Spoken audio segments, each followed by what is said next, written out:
Hi, my name is Jeff Price. I'm the former CEO and founder of TuneCore and currently the CEO and founder of Audiam. I promised you guys I would answer questions you had about the music industry, about the music business. So here we go, if you tweet them to me. So Deshaun Drummond, I hope I pronounced that correctly, asks, forgive me here, I got to scooch down and read his question. Was it the per stream rate that was regulated by the Music Modernization Act, or was this a different regulation? So this is a great question. It's got multiple parts to it, some of which I will address here. The first thing that you need to know, and sorry for being repetitious, and in every sound recording there are two copyrights. Okay, so I'll use the tried and true old example. Sony Records hired Whitney Houston to sing I Will Always Love You. The recording is owned by Sony, but Dolly Parton wrote the lyric and the melody. Those are the two separate distinct copyrights in the recording, one for Dolly and one for Sony because they hired Whitney to sing it. The recording's owned by Sony, the lyric and melody is owned by Dolly. So what I'm talking about now has to do with Dolly's royalties. These are called mechanical royalties, and the reason they're called mechanical royalties dates back to the time where there used to be something called player pianos. These are basically pianos that, hey, if you watch the new Westworld on HBO, you know that piano at the beginning that has a piano scroll in it? That's a player piano. It's a piano where you would buy a paper scroll and you would put it into it, and then it would mechanically play automatically on the piano the melody. It was mechanical royalty, and the person that wrote the lyric, the melody that was put into the piano, that person would get paid 2 cents every time they sold one of those scrolls. So the term mechanical royalty persists from then to now, and it's just a term that we use. So the Dolly Parton, the songwriter, also called the publisher royalty, is called a mechanical royalty. This is a recording, right? This is different than a mechanical royalty. This is a sound recording royalty. This is about mechanical royalties. So Deshaun is asking about the mechanical royalty. Now, mechanical royalties are complex, and they have to do with something called the right of reproduction, which basically is every time there's a reproduction, which is a legal term, of the lyric and melody, there needs to be a license and usually a commensurate fee paid for the reproduction of the lyric and melody. So what's a reproduction? A reproduction is when you manufacture something physically, like a CD, like an album, like a USB stick, right? Every time you manufacture something, it is a physical reproduction and you need to have a license, and a mechanical royalty needs to get paid. Another type of mechanical royalty is a download. And another type of mechanical royalty comes from something we call an interactive stream. An interactive stream is different than a non-interactive stream. So a non-interactive stream, think of it like radio, right? You turn on the radio and you can only listen to what's being played. You can call in for requests, but for the most part, you can't go backwards, you can't go forwards, you can't skip songs.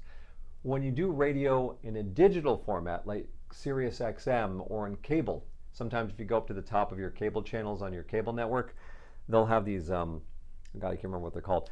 Anyway, they'll play music for you, or if you do it digitally like a stream on the internet, those are called non-interactive. So you listen to them like you listen to AM and FM radio.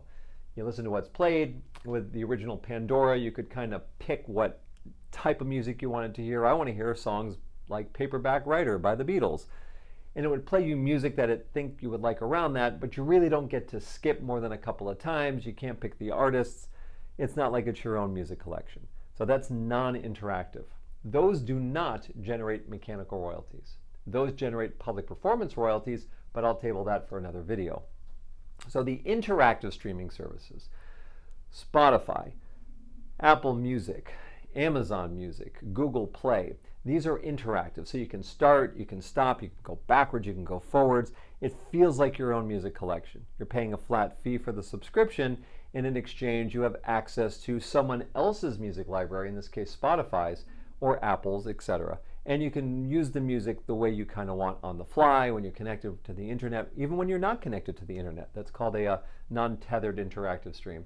Anyway, the interactive streams, those do generate mechanical royalties.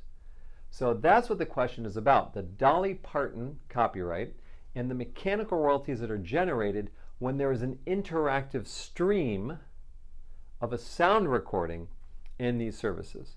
And so the question is asking about, well, are these rates going to change with the passage of a law called the Music Modernization Act? So that's a great question. Now, the Music Modernization Act is a law now, and it was signed into law in October of 2018, if I remember correctly. And what it's supposed to do is simplify music licensing and help get everybody paid. There are skeptics in regards to that. I'm one of them. It has the potential to be great, but we'll see how it shakes out. But in the meantime, the Music Modernization Act, no, it does not change what the royalty rate is that's paid to the Dolly Parton, to the songwriter of the world, or the music publisher. It changes how the money flows and who is responsible for paying it and what the qualifications are in order to be eligible to get paid, but it does not change the royalty rate. The royalty rate, oddly enough, is regulated by the United States government. As crazy as that sounds, the US government regulates what the Dolly Partons of the world can be paid when there is a stream, an interactive stream of a recording of one of their songs. So Dolly Parton wrote I Will Always Love You. Sony Records hired Whitney Houston to sing it. It streams, that's an interactive stream on Spotify. The government is regulating how much gets paid to Dolly Parton. And the regulation and how much gets paid changes contingent upon what the reproduction is that's happening. So what I mean by that is on a physical thing like vinyl or a CD, okay, or even a download. The mechanical royalty rate is 9.1 cents, a little less than a dime, unless the song is over 5 minutes. If the song is over 5 minutes, then it's 1.74 cents for each minute rounded up above 5 minutes, I think. So that's the penny rate, right? It's a flat penny rate. So if you manufacture 10 CDs that have a recording of your song, regardless of if you recorded or someone else did, you would multiply 10 times 9.1 cents. And that shows that you'd make, a little over 90 cents for the reproduction of your lyric and melody on that CD. But with streams, interactive streams, they're not downloads. They're not physical. They're these weird hybrid things, right? Because you only have access to them for as long as you're paying a subscription fee, then they go away. So what is an interactive stream? It's this weird hybrid. There is a mechanical royalty in it. And the mechanical royalty in it is not 9.1 cents or 1.74 cents if you're over 5 minutes. It doesn't work like that because it's different money and the whole paradigm is different. So how does the mechanical royalty rate get set? In all cases, in the United States, the mechanical royalty rate that's paid to the Dolly Partons is set by the CRB, the Copyright Board, which is a group of 3 judges that are in Washington, D.C. They're federal judges. And they meet, I think it's once every 5 years, where they hear arguments from music publishers and music services and other constituents in regards to what that rate should be. Should it go up? Should it go down? And so forth. So the rate of 9.1 cents has been the same for about 15 years. They used to notch it up every couple of years. They stopped doing that when digital showed up. It's been really static. And when you move into streaming, there's this whole new concept. And I think it was around 2005, and I could be wrong on that. And if I am, leave a comment below and tell me the year. But Congress passed a bill, and the CRB was involved, and everyone negotiated. And the law was changed and said, okay, on these interactive streams, there's going to be a mechanical royalty, but it's not going to be on a penny rate. It's going to be predicated on a percentage of the revenue that the music service makes, as opposed to a flat 9.1 cents. So that was put into place, and the rate that was put in was approximately 10.5%, 10.5% of the music service's gross revenue in a particular month. So if Spotify or Apple Music made $1 million in the month of January, the gross revenue pool was $1 million. Then what it would do, it would say, okay, how many streams are there for this month? This is the very basic way of doing it. There's floors and ceilings and other things, but this is the simplified version. Got $1 million, and we got 1 million streams. You divide 1 million streams into $1 million, each stream is worth $1. Right? So the Dolly Parton, the lyric and melody, would now get assigned $1 per stream. Now that $1 was 2 things, mechanical royalties and public performance royalties. How that gets split is rather arbitrary, but think about it 50-50. It's kind of the way it went down. So if there was $1 earned, about 50 cents of it would go for public performance, so that goes to the side, and the other 50 cents was for mechanical royalties. That gets paid to Dolly Parton. So that's how they do it. Now, if you have $1 million and 2 million streams, then each stream is worth 50 cents.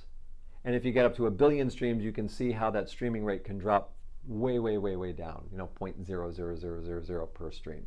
So that was basic structure of it. And those royalties needed to be paid on the 20th of the month for the previous month, assuming that the Dolly Parton lyric and melody was licensed. Now what happened is the CRB, the Copyright Board in Washington, D.C., oh gosh, it must be about, 7 to 12 months ago, had another one of these hearings. And for the first time in 15 years, they said, we're going to raise the rate. We're going to change the formula of how the Dolly Partons get paid. And that's what's behind me. These are the new rates that went into effect. So I'm going to display them to you now and try my best to have them make sense to you. So if you remember, the rate prior to the CRB ruling was 10.5% of the gross revenue divided by the number of streams, and then you back out the money for public performance, and what's left is how much is paid per stream for the mechanical royalty. I know, not easy stuff. Now what you're looking at here is what it changed to. So in 2018, it increased. The judges ruled it increased from 10.5%, they approved this, to 11.4%. And in 2019, they said it's going to increase to 12.3% in 2020, 13.3%, 2021, 14.2%, and 2022, 15.1%. This is the percentage of the gross revenue. So if you have $1 million, it's 11.4% of $1 million. 2018 and 2019, it's 12.3% of $1 million. In 2020, it's 13.3% of $1 million, and so forth. That becomes the royalty pool. So you can see that the percentage of money that becomes available goes up over time as you move between 2018 and 2020. However, this also existed, total label costs, in the old model. I just skipped over it, and I'll explain it here. Basically what happens is the amount of money available in the royalty pool is the greater of this or this. Okay? So the first thing is you have $1 million, you multiply it by 11.4%, that's your royalty pool. So what does total label costs mean? What is the second number? The second number, if you recall, you've got two copyrights. Dolly Parton for the lyric and melody, Sony Records hired Whitney Houston to sing I Will Always Love You, there's your recording. Now these are regulated by the government. Here are the rates, this is how they're regulated. This, the Sony Records part, is not regulated by the government. So Spotify negotiates with the record labels and says, hey, we want to license your recordings. And when they negotiate, the record label and Spotify or Apple Music or Google Play or Amazon negotiate what the royalty rate will be. How much do they get paid each time there's a stream? Now their royalty rate is very different than the one over here. Their royalty rate is still a percentage, but it tends to be somewhere between 50 to 55% of the revenue, right? Versus 11.4, right? Or 12.3. So what happens is when Spotify calculates each month how much to pay everybody, they have a total cost that they're paying for those sound recordings. That's the total label costs. What value, how much money is going to the record labels? So you get to pick between these two things. It might be 11.4% of $1 million in gross revenue, right? That's one way. Or how much did they pay to the record labels in that particular month for the sound recording royalties? And now which one of these is higher? And if this one is higher, fantastic, then this becomes the new basis for the royalty pool that you divide by the number of streams. And if this one is higher, this becomes the one that you divide into by the number of streams to get your royalty rate. So it's an either or. And yes, this existed in the old model. It worked a little differently than you're looking at here. And because this is now, the old model's outdated, I'm not going to get into it. So that is an answer to the question.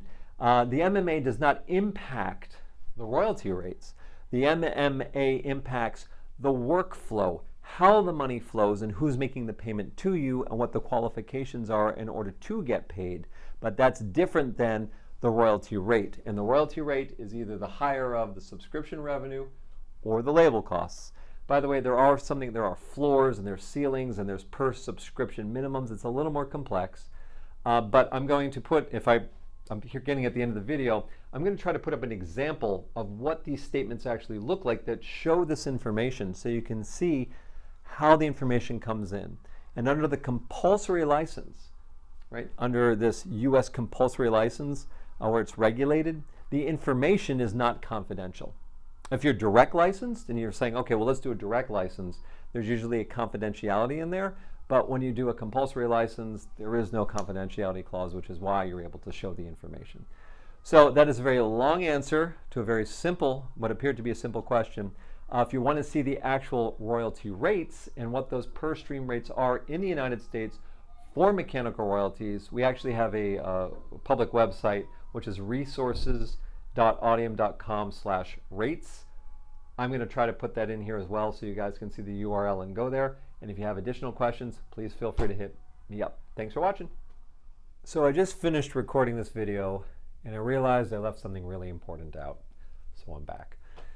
These rates right here that we just discussed, these are what the Copyright Board judges put forward. Now these rates, and this is really important, and this is what I left out, these rates are being challenged by everybody except for Apple. So Amazon, Google, Pandora, and Spotify are appealing these rates. They went back to the Copyright Board and said, no, these are too high. We don't agree, we're challenging this. So these rates are right now not certified. They're being challenged. And it's going to take a number of years before we learn whether or not the courts will certify these or they'll be overturned and changed in one way or another. If they're changed and reduced, there's going to be sort of clawbacks. There's going to be money taken back from what was paid. If they're certified and they're held here, then this is what will persist. But it's important that you know that these rates are not yet official because they're being challenged by the big music services except for Apple. Okay,